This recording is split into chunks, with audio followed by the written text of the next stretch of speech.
नमस्ते दोस्तों। तो उम्मीद करता हूँ आपने लेक्चर 2 भी अच्छे से पढ़ ही लिया होगा, जिसके बारे में हमने आपको बताया था कि कॉलोनियल्स और नेशनलिस्ट कैसे हमारी हिस्ट्री के साथ डिस्टोर्शन कर रहे थे और नेशनलिस्ट ने हमें बचाया कॉलोनियल्स के द्वारा। ठीक है, अब हम लेक्चर 3 लेके आए हैं आपके आगे, जिसमें आपको क्या पढ़ना है, हिस्ट्री के रिसोर्सेज के बारे में पढ़ना है, हिस्ट्री के सोर्सेज के बारे में पढ़ना है कि हिस्ट्री कैसे हमें पता लगती है, हम कैसे उसे पहचान सकते हैं कि हमारी हिस्ट्री में यही हुआ। उन सोर्सेज को पढ़ेंगे, उसके बाद आगे चलेंगे तो पेलियोलिथिक एज को पढ़ना है हमें और वहां से आपकी असली हिस्ट्री स्टार्ट होगी। पर आपको अगर ये नहीं पता होगा तो आपका बेस हिला हुआ होगा, तो आप फिर कहेंगे कि हिस्ट्री में मजा नहीं आता है। ठीक है, तो चलिए शुरू करते हैं। तो हमारी हेडिंग क्या है आज की, आप देख सकते हैं, नेचर ऑफ सोर्सेज। सोर्सेज जो हिस्ट्री के सोर्सेज है, हमें जिनसे पता लग रहा है कि हिस्ट्री आ कहाँ से रही है, हिस्ट्री कैसे बनी है, हमारी हिस्ट्री में क्या हुआ होगा, उसे ही हम सोर्सेज कहेंगे। सोर्सेज दो टाइप में डिवाइड किए गए हैं, आर्कियोलॉजिकल सोर्सेज और लिटरेरी सोर्सेज। ठीक है, तो आर्कियोलॉजिकल सोर्सेज जो हैं, आर्कियोलॉजिकल सोर्सेज जो साइट्स वगैरह पे हमको मिलते हैं ना, जैसे कि किसी की मूर्त मिल गई पुरानी पड़ी हुई, तो ये आर्कियोलॉजिकल सोर्सेज में आ जाता है। कॉइन्स मिल गए कोई पुराने दबे हुए, वो भी आर्कियोलॉजिकल सोर्सेज में आते हैं। तो मैं बताता हूँ आपको, हिस्ट्री जितना भी हमें आज तक का हिस्ट्री के बारे में पता लगा है, उसका 99% पार्ट जो है वो केवल और केवल आर्कियोलॉजी के बेसिस पे पता लगा है। आर्कियोलॉजिकल सोर्सेज बहुत ही इंपॉर्टेंट रोल प्ले करते हैं हिस्ट्री को पता करने में। ठीक है, और जो लिटरेरी सोर्सेज है वो तो लिखना ही बाद में सीखे हैं लोग, इस कारण हमें आर्कियोलॉजिकल सोर्सेज पे ज्यादा डिपेंड रहना पड़ता है हिस्ट्री के बेसिस पे। ठीक है, तो सोर्सेज दो टाइप के हो गए, आर्कियोलॉजिकल और लिटरेरी। आर्कियोलॉजिकल सोर्सेज में भी मैं आपको सबसे पहले बताता हूँ कि प्री हिस्टोरिक टाइम। ठीक है, जो प्री हिस्टोरिक टाइम है उसमें क्या होता था कि जो पुराने लोग थे उन्हें पढ़ना नहीं आता था, ना वो लिखना जानते थे ना वो पढ़ना जानते थे। अब आप खुद सोचिए, कोई लिखना ही नहीं जानता तो हम केवल उनके आर्कियोलॉजिकल सोर्सेज ही तो मिलेंगे हमें, हम लिटरेरी सोर्सेज पे तो डिपेंड रह नहीं सकते उनके। तो सबसे पहले तो प्री हिस्टोरिक पीरियड की बात आई कि दे वर नॉट अवेयर अबाउट, आप भी लिख सकते हैं साथ में मेरे चलते चलते, they were not aware about writing.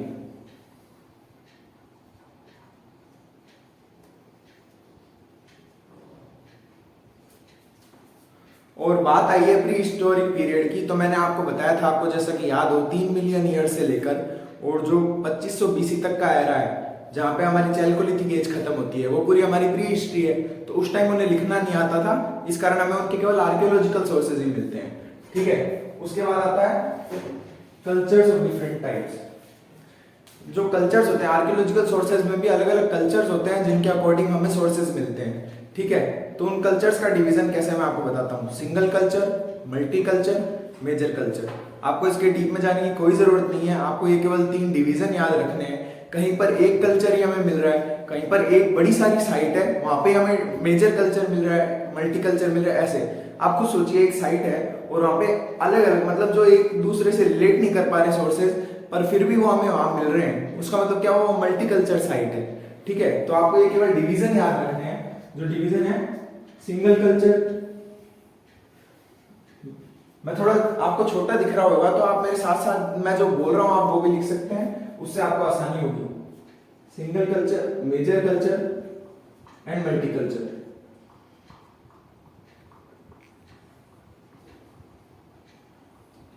ठीक है, फिर बात आती है एक्सकेवेशन की।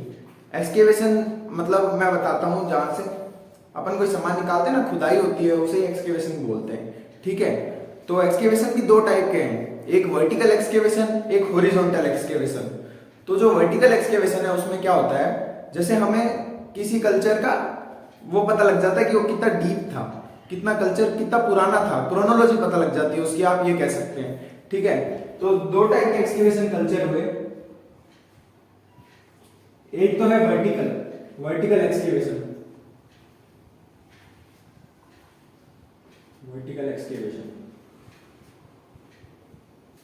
और एक है हॉरिजॉन्टल एक्सकेवेशन।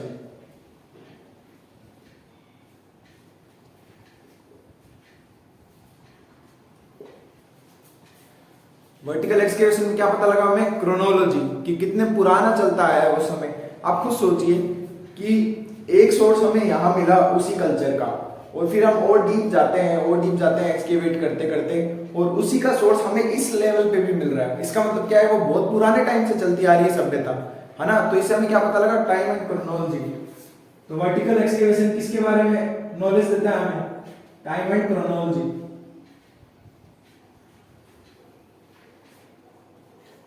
ये आप लिख लीजिएगा याद से।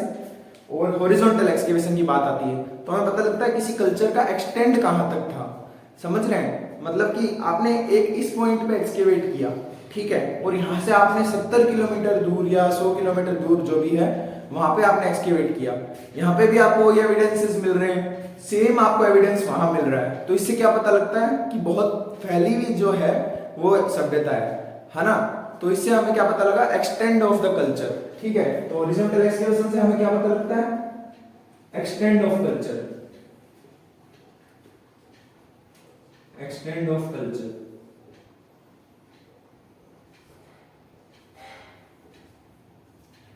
ठीक है, वर्टिकल और हॉरिजॉन्टल एक्सकेवेशन में आपको समझ आ गया होगा फर्क। आर्कियोलॉजिकल सोर्सेज बस इतने ही हैं, आपको और ज्यादा कोई डीप में नहीं पढ़ना है। आपको लगता होगा कि ये बहुत डिफिकल्ट चीज है, पर ये तो बेसिक्स है, हमें पढ़ाते आ रहे हैं स्टार्टिंग से, तो हम समझ जाएंगे इतना तो। अब बात आती है आर्कियोलॉजिकल सोर्सेज में आगे कॉइन्स की। जो कॉइन्स और इंस्क्रिप्शंस है आर्कियोलॉजिकल सोर्सेज के सबसे मेजर पार्ट है। ठीक है, ये दो तो हमें पढ़ने ही पढ़ने हैं। आर्कियोलॉजिकल सोर्सेज आपको अगर कोई भी कभी पूछता है तो सबसे इंपॉर्टेंट पार्ट कौन सा है? कॉइन्स। कॉइन्स पे आते हैं तो सबसे पहले तो स्टडी ऑफ कॉइन्स को क्या कहते हैं? जो कॉइन्स के बारे में पढ़ते हैं, पुराने कॉइन्स जो निकले हैं उनकी स्टडी को क्या कहते हैं? न्यूमिस्मेटिक्स। ये आपको याद रखना है, स्टडी ऑफ कॉइन्स को कहते हैं न्यूमिस्मेटिक्स।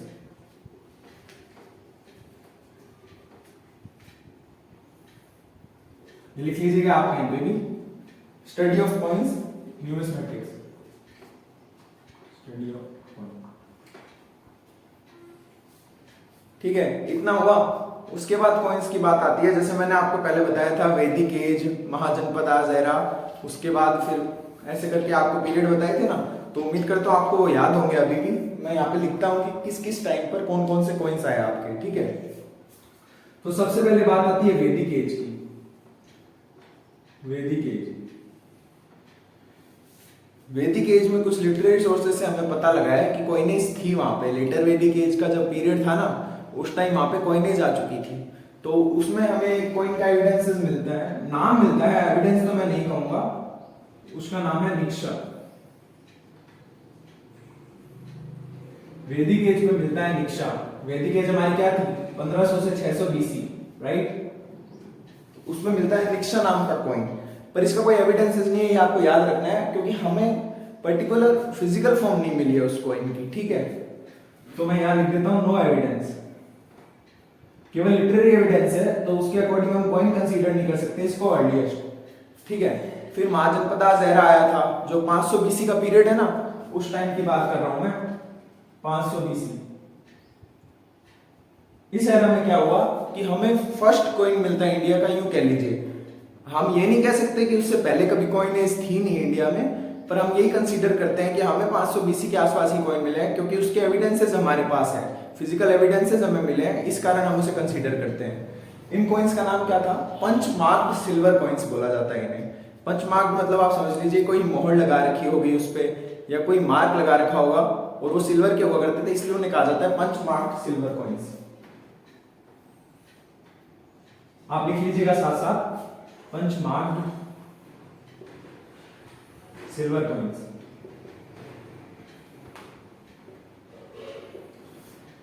अब इनमें भी नाम हुआ करते थे अलग अलग कॉइन्स के, तो मैं कुछ दो इंपॉर्टेंट नाम बता रहा हूं आपको, वो भी आप लिख लीजिएगा। पंचमार्क सिल्वर कॉइन्स की टाइप है वो, उनके नाम है कर्षपणा, ये आपको लिखना है मेरे साथ, कर्षपणा और सतनामा,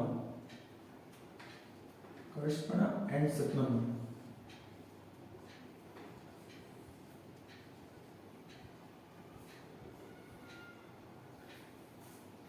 ये आप लिख लीजिएगा। उसके बाद मैं बताता हूँ, 500 बीसी का टाइम खत्म हुआ, उसके बाद क्या होता है, इंडिया में काफी सारे इन्वेजन्स हुए थे विद टाइम। ठीक है, तो ऐसे ही इंडो ग्रीक्स क्यों बोलते हैं, जो ग्रीक पीपल थे वो हमारे यहाँ इंडिया में आके सेटल हुए थे, तो उन्हें इंडो ग्रीक कहा जाता है। 180 बीसी के आसपास उनका इन्वेजन होता है इंडिया में। ठीक है, तो इंडो ग्रीक्स भी क्या करते हैं, अपने साथ कॉइन्स लेके आते हैं। उससे पहले माना जाता है कि इंडिया में केवल सिल्वर कॉइन्स बन रहे थे। ठीक है, इंडो ग्रीक्स जो कॉइन लाते हैं वो गोल्ड कॉइन्स होते हैं। ठीक है, तो मैं आपको यहाँ ऊपर लिख देता हूँ, आपको अच्छे से दिख जाएगा, मैं उम्मीद करता हूँ। तो इंडो ग्रीक्स जो होते हैं वो अपने साथ लेकर आते हैं गोल्ड कॉइन्स। इंडिया में सबसे पहले गोल्ड कॉइन्स किसने इंट्रोड्यूस किए? तो आप कह सकते हैं इंडो ग्रीक्स ने, ठीक है, गोल्ड कॉइन्स।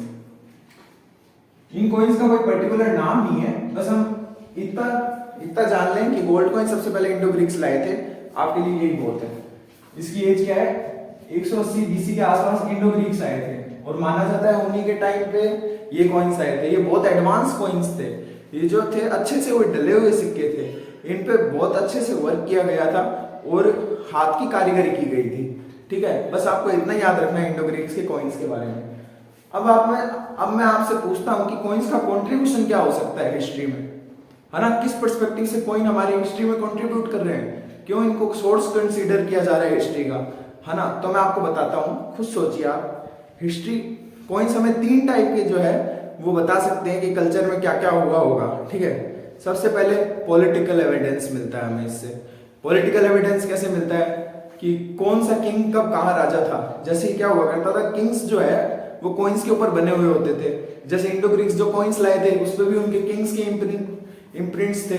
तो हम क्या समझते हैं कि कॉइन्स से पॉलिटिकल हिस्ट्री का पता लगता है कि किसी डायनेस्टी का टेरिटोरियल एक्सपेंड कितना था, वो कहां तक फैली हुई थी, बॉर्डर्स कितने थे, कैसे पता लगता है?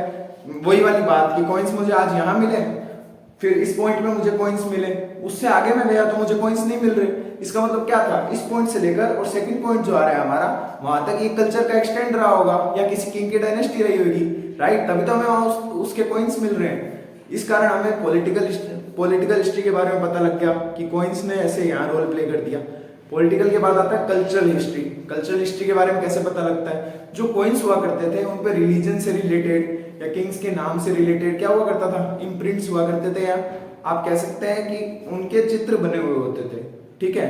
तो हमें उससे क्या पता लग जाता है कि किस रिलीजन को फॉलो कर रहे हैं, पर्टिकुलर ट्रेडिशन क्या चल रहा है सोसाइटी में, तो इससे कल्चर का पता लगा ना। उसके बाद आती है इकोनॉमिकल एविडेंसेस। आप ये तीनों लिख लीजिएगा, मैं साथ में बोल रहा हूँ, यहाँ पे भी मैं एक बार लिख दूंगा जिससे कि आपको याद आ जाए कि लिखना क्या है। बाकी मैं जो बोल रहा हूँ आप उसको ध्यान से सुनेंगे तो आप उससे ही लिख पाएंगे। उसके बाद आता है इकोनॉमिक एविडेंसेस। इकोनॉमिक एविडेंसेस में हमें कैसे पता लगता है? कुछ कॉइन्स जो हुआ करते थे वो लोहार बनाया करते थे, मतलब कि कुछ सिक्के थे वो लोहार के द्वारा इशू किए जाते थे। उसके अलावा दूसरी तरफ जो है वो गोल्ड मर्चेंट, जैसे कि जो सोनार होते हैं ना आज के टाइम के, तो वो इशू किया करते थे।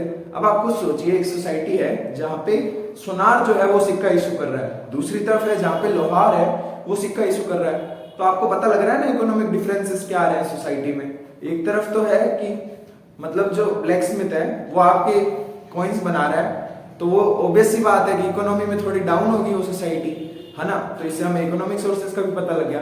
मैं यहाँ पे 3 सोर्सेज के नाम लिख रहा हूँ और मैं जरूर चाहूंगा कि इन तीनों के बारे में जो मैंने अभी आपको बताया आप वो खुद से लिखे, इससे आपकी भी प्रैक्टिस होगी और आपको आगे भी याद रहेगा ये हमेशा के लिए। तो कॉइन्स हमें 3 टाइप के कंट्रीब्यूशन देते हैं। कौन कौन से कंट्रीब्यूशन? तो ये आता है इकोनॉमिकल,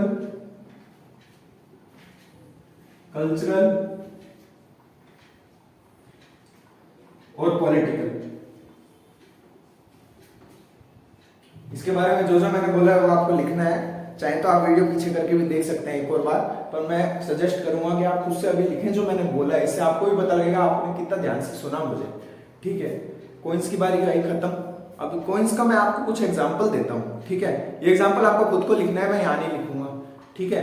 कुछ एग्जांपल्स देता हूँ, जैसे कि हमारे कनिष्का नाम के किंग हुए थे, ठीक है। कनिष्का का टाइम पीरियड माना जाता है 78 AD, ठीक है। तो उस टाइम हमें कॉइन से पता लगा है कि उनकी कैपिटल रही होगी पुरुषपुरा।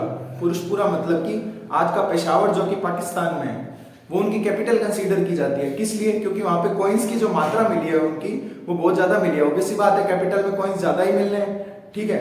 और जो मथुरा है हमारे इंडिया का, वृंदावन के पास जो मथुरा है, तो उसको कंसीडर किया जाता है उनका सब कैपिटल, कनिष्का किंग का। ये आप लिख लीजिए कि कनिष्का किंग हुए थे 78 AD में, और उनकी कैपिटल कंसीडर की जाती है पुरुषपुरा। पुरुषपुरा लिख लीजिए और साथ में ब्रैकेट में लिख लीजिए पेशावर ऑफ प्रेजेंट, ठीक है।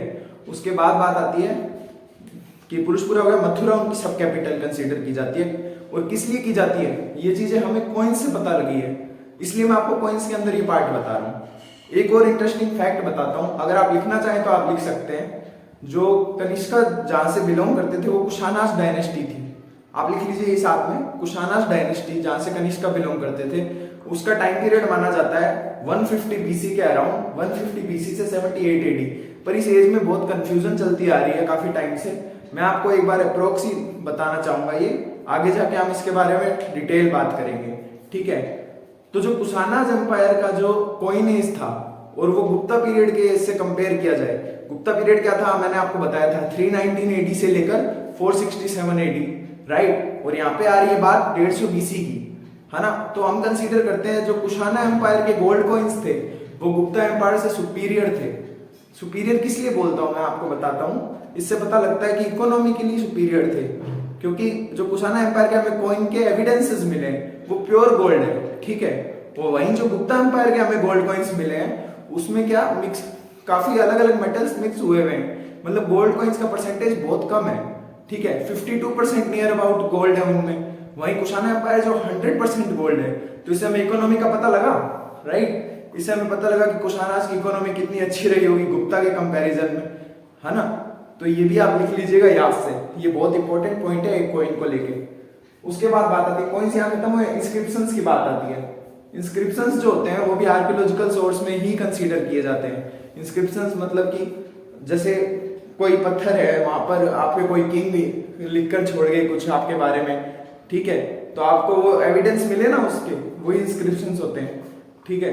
इंस्क्रिप्शंस की स्टडी को क्या बोलते हैं हम, एपिग्राफी। ये लिख लीजिएगा, एपिग्राफी।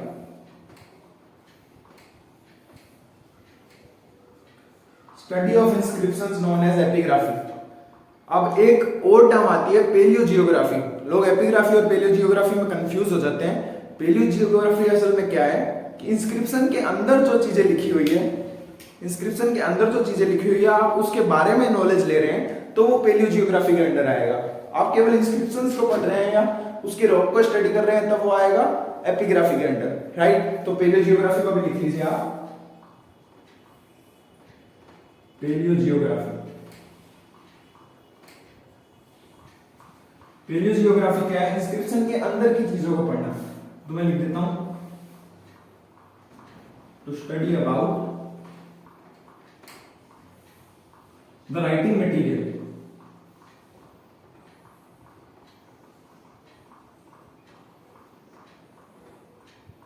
of an inscription.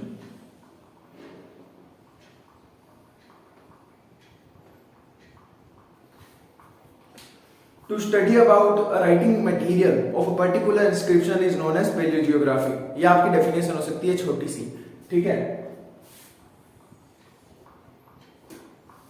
उसके बाद बात आती है इंस्क्रिप्शंस में सबसे अर्लीस्ट इंस्क्रिप्शन हम कौन सा कंसीडर करते हैं। सबसे अर्लीस्ट इंस्क्रिप्शन जो हमें इंडिया में मिला है वो है चक्रवर्ती सम्राट अशोका का, राइट। अशोकन इंस्क्रिप्शंस जो है वो अर्लीस्ट कंसीडर किए जाते हैं। इससे पहले का हमें कोई मिला नहीं है अभी तक। अफसोस वाली बात ये है, हालांकि मैं गारंटी से कह सकता हूँ ऐसा कुछ ना कुछ तो जरूर मिलेगा, है ना। तो अभी तो आपको जो हिस्ट्री पढ़नी है उसमें आपको अशोका के ही कंसीडर करने पड़ेंगे। तो अशोकन इंस्क्रिप्शन जो है उसमें क्या है, 4 लैंग्वेज 4 स्क्रिप्ट्स में लिखे गए हैं। वो चीजें सेम है पर स्क्रिप्ट और उसमें 4 यूज की गई है। स्क्रिप्ट में बताता हूँ, जैसे कि अपन बोलते हैं ना देवनागरी लिपि, ब्राह्मी लिपि, ऐसे करके। तो ये चीजें हैं वो इंस्क्रिप्शंस में स्क्रिप्ट बोली जाती है, ठीक है। तो मैं आपको बताता हूँ कौन सी 4 स्क्रिप्ट्स में लिखी गई है अशोकन इंस्क्रिप्शन। इसमें है ब्राह्मी, ये आपको लिखना है साथ साथ, ब्राह्मी। उसके बाद खरोष्टी, खारोष्टी। जो खारोष्टी स्क्रिप्ट है वो पर्शियन लोग जो थे, ईरानियन लोग थे, उनके इन्फ्लुएंस के कारण इंडिया में डेवलप हुई थी, ठीक है। ब्राह्मी, खरोष्टी, अरमाइक। ये जो हमारा अफगानिस्तान वाला रीजन है वहां पे स्क्रिप्ट यूज होती आ रही थी और उसके बाद ये हमारे इंडिया की तरफ आई, इन्फ्लुएंस बढ़ा उसका, ठीक है। अरमाइक एंड यूनानी। यूनानी हिंदी में बोलते हैं उसको, वैसे कौन सी है वो ग्रीक स्क्रिप्ट है, ठीक है। जो इंडो ग्रीक्स आए थे उनका भी तो इन्फ्लुएंस पड़ना है इंडिया पे, तो वो है ग्रीक स्क्रिप्ट, ग्रीक।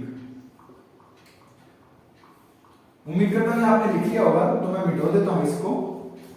उसके बाद बात आती है अरमाइक, हो गया। उसके बाद बात आती है ग्रीक। ये 4 क्या है, स्क्रिप्ट्स है, ठीक है। अशोकन इंस्क्रिप्शंस की 4 स्क्रिप्ट्स है। उसके बाद बारी आती है ईरानियन की। ईरानियन में ऐसा कुछ फैक्चुअल डाटा नहीं है, आपको केवल इतना याद रखना है कि उन्होंने इंडिया को सिंध वाला जो पर्टिकुलर एरिया है उसे उन्होंने हिंद मेंशन कर रखा है, ठीक है। बस ये इतनी चीज लिखनी है, आप खुद से लिख लीजिएगा। उसके बाद बात आती है डोनेटिव। तो आधे से ज्यादा जो इंस्क्रिप्शंस है वो लगभग क्या है, डोनेशन को लेकर है। किसी पर्टिकुलर बंदे ने या किसी किंग ने उन्हें क्या किया, डोनेट किया है किसी चीज को। मेजरली क्या हुआ करते थे, जैसे कि कैटल रिलेटेड चीजें हुआ करती थी। कैटल मतलब किसी ने काउ डोनेट कर दी, किसी ने लैंड डोनेट किया, तो ये सब क्या आता है, कैटल के अंदर आता है। और डोनेटिव इंस्क्रिप्शन मेजरली अबाउट क्या होती थी, मैं लिख देता हूँ, वैसे तो नाम से पता लग रहा है डोनेटिव, मैं यहाँ लिख देता हूँ majorly about cattle, majorly about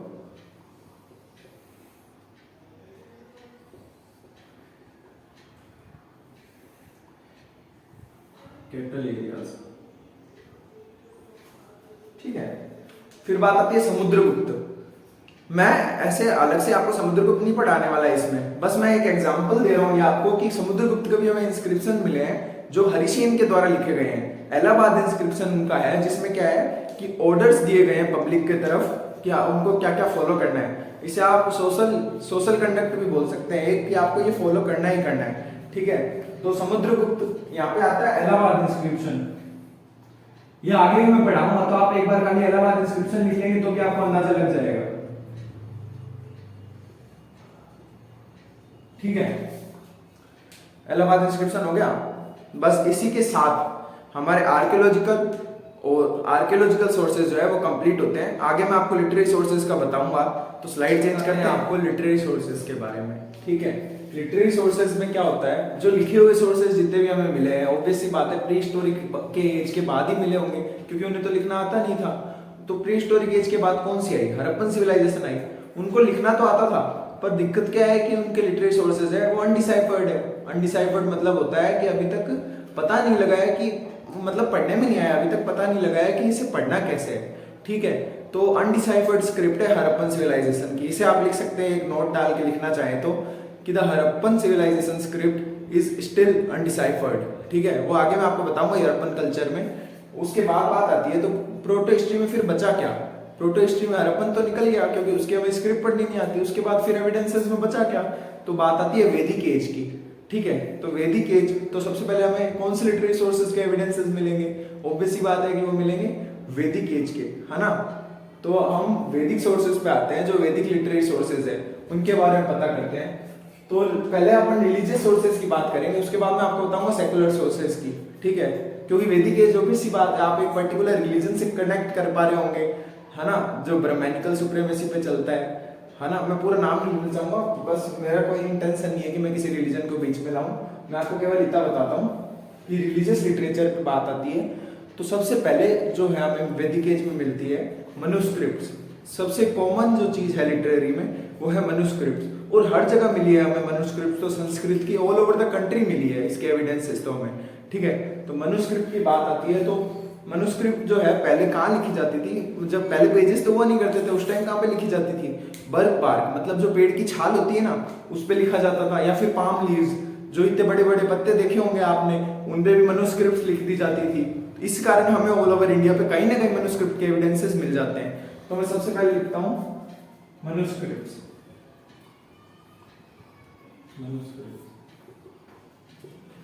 अब ये पूरी तरह से आप पे डिपेंड करना है कि आपको इसी तरह से नोट्स बनाने हैं पॉइंट वाइज, या फिर आपको मैं जो बोल रहा हूँ उसके अकॉर्डिंग सुन के और पूरा एक एक लाइन में लिख के आदत है आपको।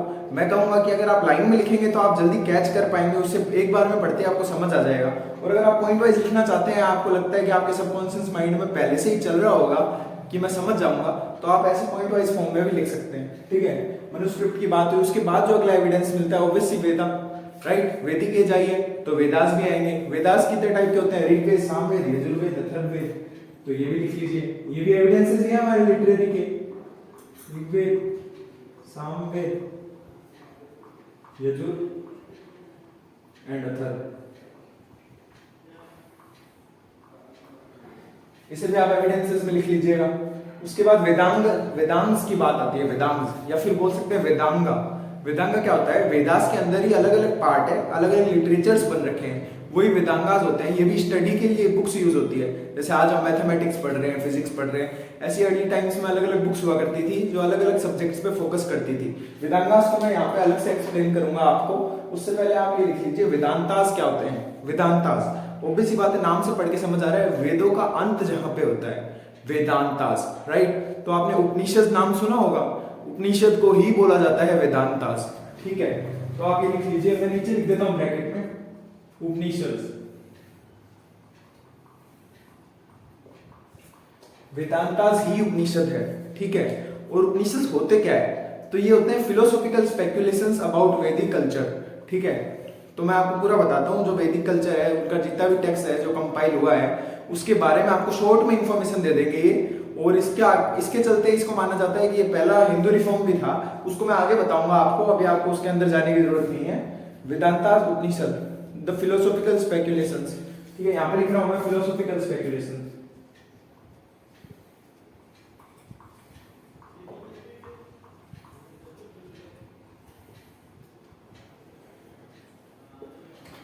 आप ये कह सकते हैं ब्राह्मणिकल रिलीजन या फिर पर्टिकुलर रिलीजन जो है वो तो उसके बारे में ये बात कर रहा है, उसको आपको शॉर्ट में डिफाइन करके आपको बता रहा है कि आपको ये फॉलो करना है, ठीक है। यही इसकी क्या होगी, फिलोसॉफी होगी, है ना। जैसे अपन बोलते हैं ना कि मेरी लाइफ की फिलोसॉफी है, एक पर्टिकुलर पॉइंट होता है जिसकी फिलोसॉफी पे अपन को चलना है, तो ये वही वाला फिलोसॉफी है, ठीक है। उसके बाद बात आती है एपिक्स की, ठीक है।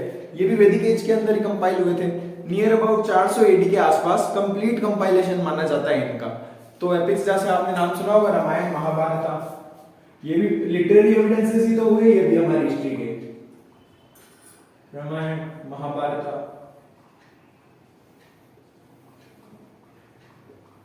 पर इन्हें अभी हिस्ट्री कंसीडर नहीं किया जाता है, इन्हें एक टेक्स्ट की तरह ही देखा जाता है। और माइथोलॉजी के जो माइथोलॉजी में अभी इसको रखा गया है हिस्ट्री में, ठीक है।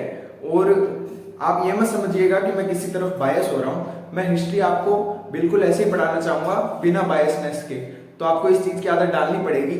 और यदि आपको लगता है कि आपके इमोशंस हार्म हो रहे हैं मेरे बोलने से, तो आप जरूर लेक्चर छोड़ सकते हैं, क्योंकि हिस्ट्री ऐसे ही पढ़ना बेस्ट तरीका है। किसी भी लेक्चर को लेंगे तो आपको ऐसे ही पढ़ाया जाएगा, और मैं भी वही कोशिश करूंगा कि आपको बेस्ट से बेस्ट कंटेंट बता पाऊं और बिना बायसनेस के बता पाऊं, ठीक है।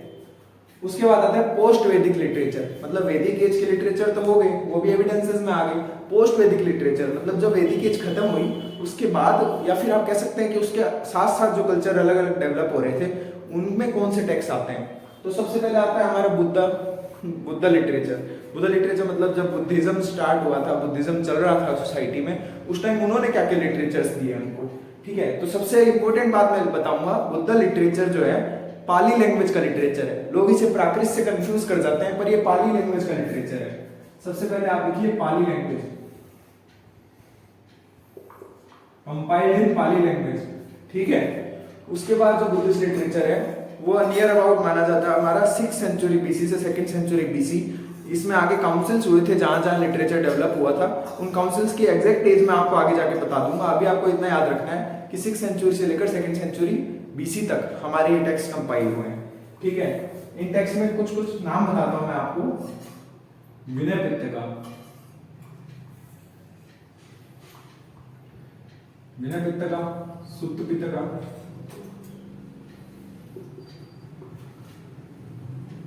And then last Abhidhamma Pitaka.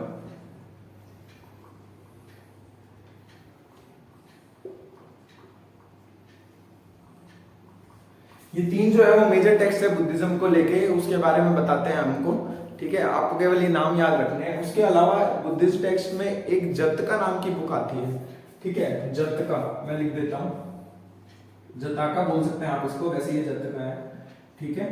जतक नाम की बुक आती है, और इसमें क्या है कि बुद्धा की अलग अलग एज में बर्थ स्टोरीज है। मतलब मल्टीवर्स का आपने कॉन्सेप्ट सुना होगा, तो बुद्धा ने अलग अलग जन्म कहाँ लिए और उनका कैरेक्टर कैसा रहा उस टाइम, ये उसके बारे में स्टोरीज बताता है, ठीक है।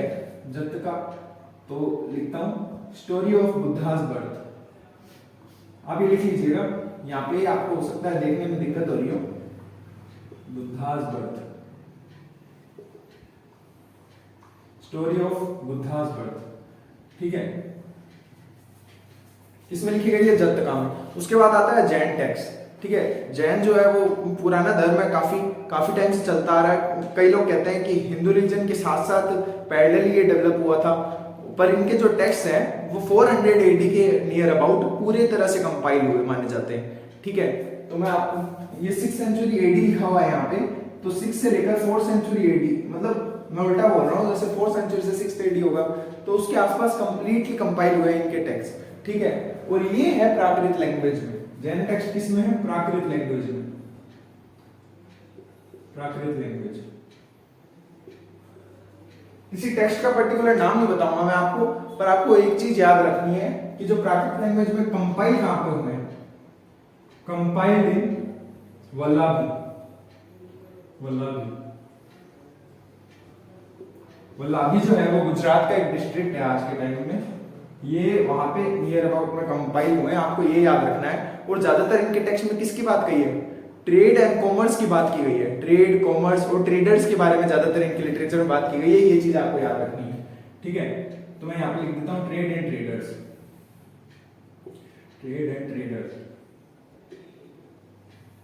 आप केवल इतना पॉइंट लिखेंगे तो भी आपको याद तो हो ही जाएगा कि ट्रेड एंड ट्रेडर्स के बारे में बात की गई है। ठीक है, फिर इंपॉर्टेंट टेक्स्ट की बात आती है कुछ ही पोस्ट वैदिक लिटरेचर के टाइम पे, और 2-3 जो थी बुक्स थी, जो जैसे हम सब्जेक्ट्स पढ़ते हैं वैसी बुक्स थी, वो भी कोई इंपॉर्टेंट बुक्स है, तो आपको याद रखना है। मैं 3 नाम बताता हूँ, श्रोता सूत्र, सुलवा सूत्र और गृह सूत्र।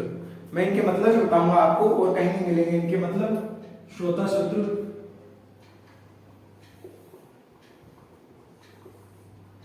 गृह सूत्र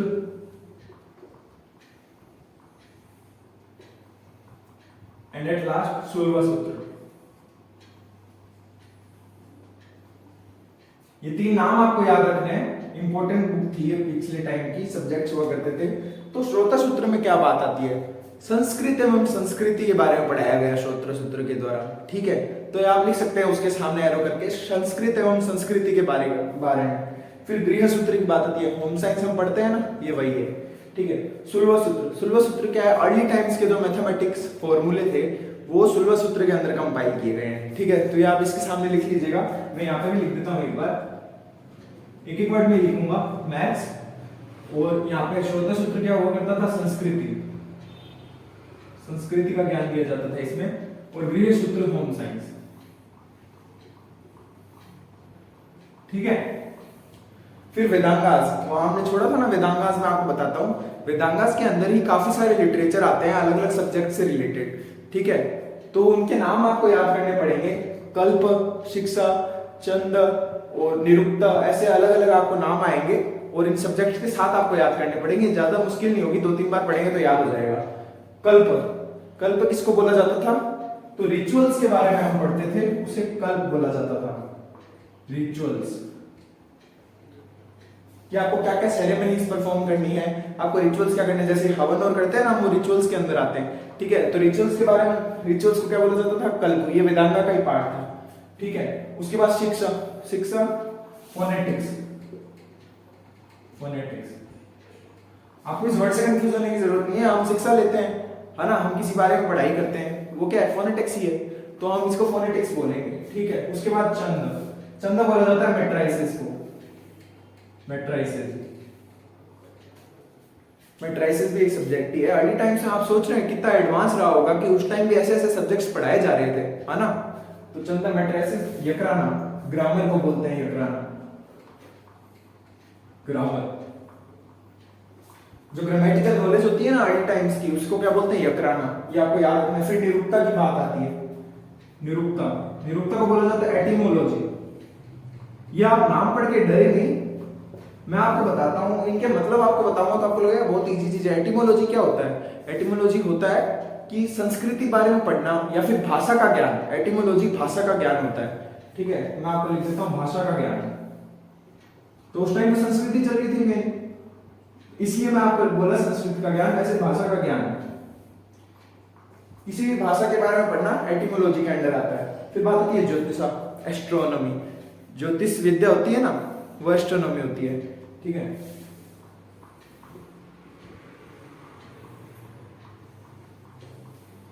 ये सब लिख लीजिएगा। ये आपका वैदिक और पोस्ट वैदिक लिटरेचर यहाँ कंप्लीट होता है। इसके बाद हम बात करेंगे सेकुलर लिटरेचर की। बस फिर आपका नेचुरल सोर्सेज जो है वो सारे खत्म हो जाएंगे। ठीक है, अलग स्लाइड पे आते हैं सेकुलर लिटरेचर्स की। ठीक है, पोस्ट वैदिक हो गया, उसके बाद सेकुलर लिटरेचर आता है। सेकुलर लिटरेचर मतलब जिससे कोई रिलीजियस इफेक्ट नहीं होता है, जो आपको नॉलेज ही दे रहे हैं केवल। ठीक है, तो उसके बाद सेकुलर लिटरेचर आता है। तो सबसे पहले आता है धर्मशास्त्र। मैंने आपको बताया था पहले भी कि धर्मशास्त्र पुराने टाइप का आप कॉन्स्टिट्यूशन कंसीडर कर सकते हैं। ठीक है, इसमें क्या हुआ करता था कि किंग्स के लिए और पब्लिक के लिए सोशल कंडक्ट हुआ करता था कि आपको क्या क्या रूल्स फॉलो करने हैं। तो मैं यहाँ लिख देता हूं, धर्मशास्त्र में rules for public, rules for public and Kings itself.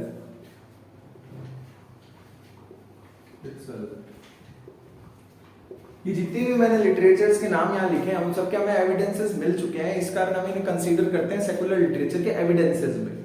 ठीक है, तो धर्मशास्त्र हो गया। उसके बाद आता है अर्थशास्त्र। अर्थशास्त्र आपने नाम सुना होगा, कौटिल्य ने बनाया था, चाणक्य भी बोलते हैं हम उन्हें, चंद्रगुप्त पीरियड के टाइम में बनाया था, मौर्य पीरियड जब चल रहा था। तो अर्थशास्त्र कंपाइल्ड बाय कौटिल्य, कौटिल्य ने बनाया था। और अर्थशास्त्र क्या है, 15 बुक्स का एक कंपाइलेशन है। ठीक है, 15 अलग अलग बुक्स है जिनमें आपको अर्थशास्त्र के बारे में, मतलब आपको पॉलिटिक्स के बारे में लिखी हुई नॉलेज मिलती है। तो आपको यहाँ लिख देता हूँ 15 बुक्स कंपाइलेशन, 15 बुक्स कंपाइलेशन, ये आपको लिखना है साथ में 15 बुक्स कंपाइलेशन। मैं सजेस्ट करूंगा आप इसे पहले लिखें कौटिल्य का नाम से। उसके बाद बात आती है अष्टधाई। अष्टधाई एक लिटरेचर है जो पाणिनि के द्वारा, ऋषि पाणिनि हुए हैं हमारे पास्ट में, उनके द्वारा कंपाइल की गई है अष्टधाई। ठीक है, अष्टधाई और पाणिनि आप इसको कंसीडर कर सकते हैं। अर्लीस्ट ग्रामेटिकल बुक है जिसमें संस्कृत ग्रामर लिखी गई है, अर्लीस्ट संस्कृत ग्रामेटिकल बुक। इसको आप नोट करके लिखें, मैं सजेस्ट करूंगा, क्योंकि ये बहुत इंपॉर्टेंट पॉइंट है। ठीक है, अष्टधाई बाय पाणिनि, पाणिनि। ठीक है, बनी कब है, 4th सेंचुरी बीसी में, 4th सेंचुरी बीसी में।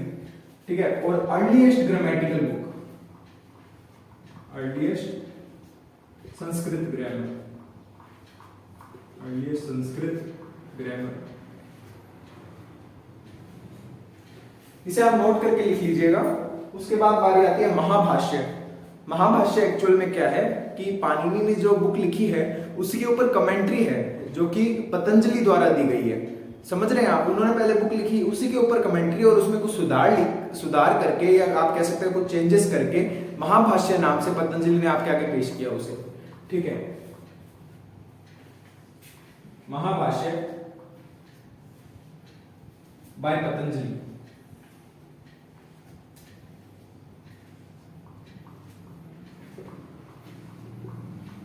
ये कब बनती है, 150 बीसी के आसपास। ठीक है, 150 बीसी के आसपास।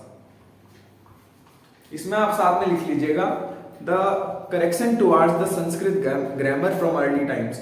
ठीक है, इसका मतलब ये हुआ कि पहले की जो ग्रामर थी उसमें कुछ करेक्शंस किए गए और उसमें कुछ चेंजेस किए गए।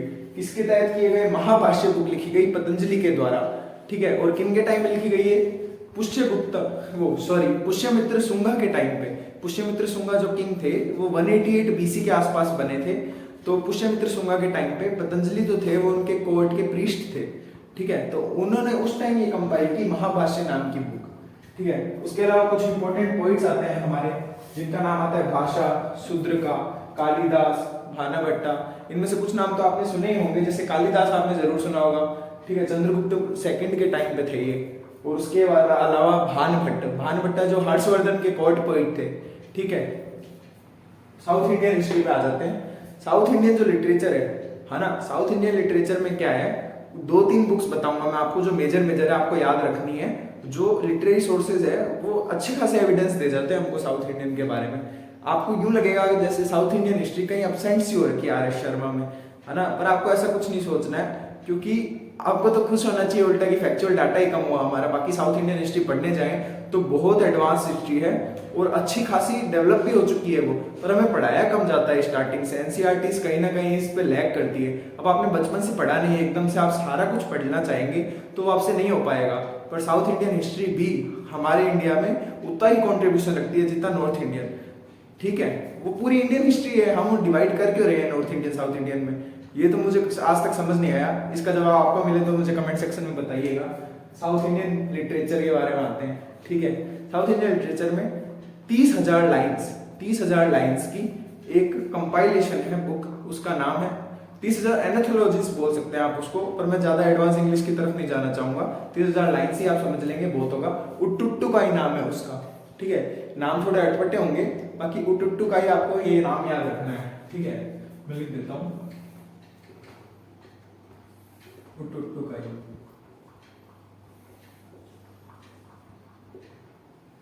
$30,000 लाइन्स, 8 एनाथोलॉजीज।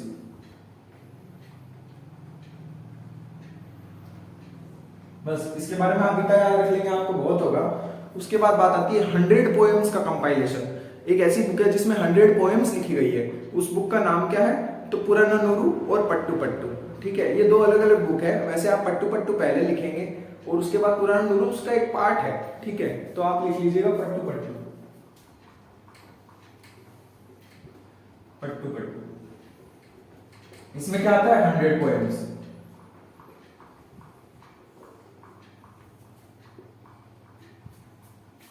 ये दो बुक हो गए। और पुरानानुरु एक आप लिखना चाहें तो आप लिख सकते हैं। हालांकि वो आगे सदर्न कल्चर हम पढ़ेंगे संगम एज क्या थी, तो उसमें वो आने वाला है। ठीक है, फॉरेन अकाउंट्स की बात आती है। अब सेकुलर लिटरेचर में केवल इतना तो है नहीं कि इंडिया में लिखे गए, है ना।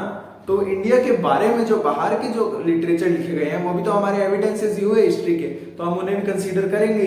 फॉरेन अकाउंट्स की बात आती है तो सबसे पहले एक नाम सुना होगा आपने, मेगिस्थनीज। उसे कैसे भूल सकते हैं? मेगिस्थनीज जो है वो हमारे चंद्रगुप्ता के टाइम पे आए थे विजिट करने इंडिया को। ठीक है, तो बात करते हैं फॉरेन अकाउंट्स। इंडिका इनकी एक बुक थी, इंडिका बाय मेगिस्थनीज, जिसमें कि सोसाइटल और पॉलिटिकल अफेयर्स बताए गए थे मौर्यन पीरियड के। ठीक है, इंडिका बाय मेगिस्थनीज। उसके अलावा क्या क्या सोर्सेज है? मेगिस्थनीज की इंडिका होगी। उसके बाद आती है पेरिप्लस ऑफ एरिथोरियन सी। ये एक नाम है बुक का ही, आपको कंफ्यूज नहीं होना, आपको याद तो करना ही पड़ेगा, ये सब घबराना नहीं है इनसे। पेरिप्लस ऑफ एरिथोरियन सी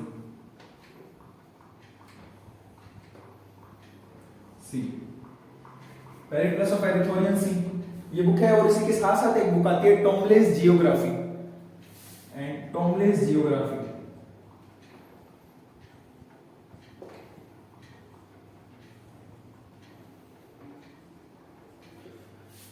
ये तीनों जो बुक है ये ग्रीक लैंग्वेजेस की बुक है। ठीक है, ग्रीक लैंग्वेज, ये ग्रीक लैंग्वेज की बुक हुई। उसके बाद बात आती है प्लिनीज नेचुरल हिस्टोरिया नाम की एक बुक है। ठीक है, वो भी फॉरेन अकाउंट्स में आएगी, ऑब्वियस सी बात है। प्लिनीज नेचुरल हिस्टोरिया, ये आप सारे नाम लिख लीजिएगा याद से। प्लिनीज नेचुरल हिस्टोरिया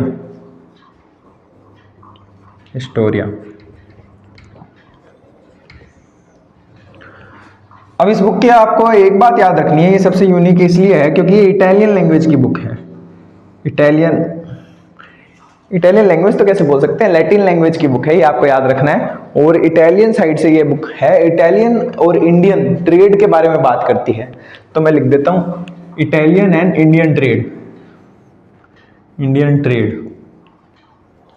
सबसे मेजर पॉइंट आपको यही याद रखना है कि लैटिन लैंग्वेज की बुक है और उसके साथ इटालियन और इंडियन ट्रेड के बारे में बात करती है। फिर आता है चाइनीज अकाउंट्स। ठीक है, लिख देता हूं चाइनीज अकाउंट्स में आता है कि कौन कौन से ट्रैवलर्स आए, उन्होंने हमारे हिस्ट्री को कैसे पहचाना, उसको कैसे रिप्रेजेंट किया अपने कंट्री में जाके। तो वो लिटरेरी एविडेंसेस भी हमारी हिस्ट्री के बारे में ही तो है, तो उनको भी हम कंसीडर करेंगे। तो ट्रैवलर्स मेजरली इंडिया में 3 ही आए थे एंशिएंट हिस्ट्री के टाइम पे माना जाता है, तो हम उनको 3 के नाम आपको बताते हैं। तो आप तीनों के नाम लिख लीजिएगा, फाहेन, फिर आते हैं हमारे हुनसेन,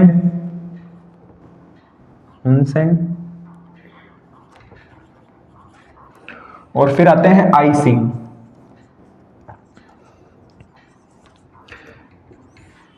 स्पेलिंग्स में थोड़ी मिस्टेक हो सकती है, मैं कह सकता हूं, पर प्रोनाउंसिएशन एकदम सही बता रहा हूं मैं आपको। फाहीन, हुनसेन, आई सिंह। फाहीन आते हैं चंद्रगुप्त के टाइम पे, चंद्रगुप्त सेकंड गुप्ता पीरियड, ठीक है। फाहीन आते हैं चंद्रगुप्त सेकंड के टाइम पे, ठीक है। और हुनसेन आते हैं हर्षवर्धन के टाइम पे।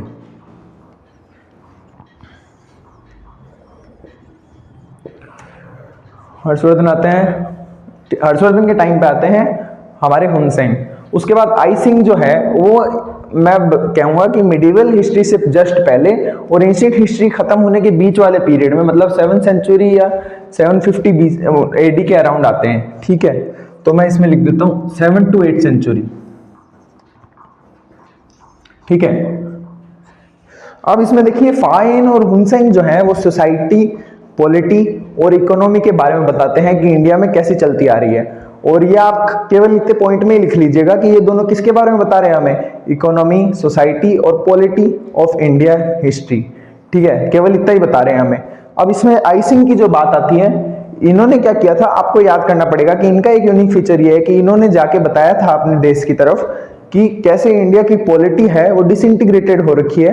डिसइंटीग्रेटेड मतलब विभाजन हो रखे हैं उसमें, अलग अलग पॉलिटिकल स्टेट जो है वो इंडिया की इतनी स्ट्रांग नहीं है अभी के टाइम पे। और वीकर इकोनॉमी के बारे में भी बताया था, ठीक है। इन दोनों ने क्या कहा कि इकोनॉमी बहुत अच्छी है, उसके बाद इन्होंने कहा कि वीकर है इकोनॉमी। इससे हमें क्या पता चलता है कि हर्षवर्धन एरा के बाद पे इकोनॉमी डाउन साइड जाती रही, ठीक है।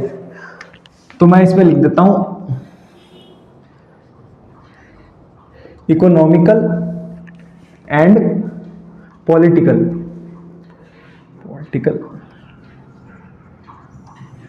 डिसएडवांसमेंट।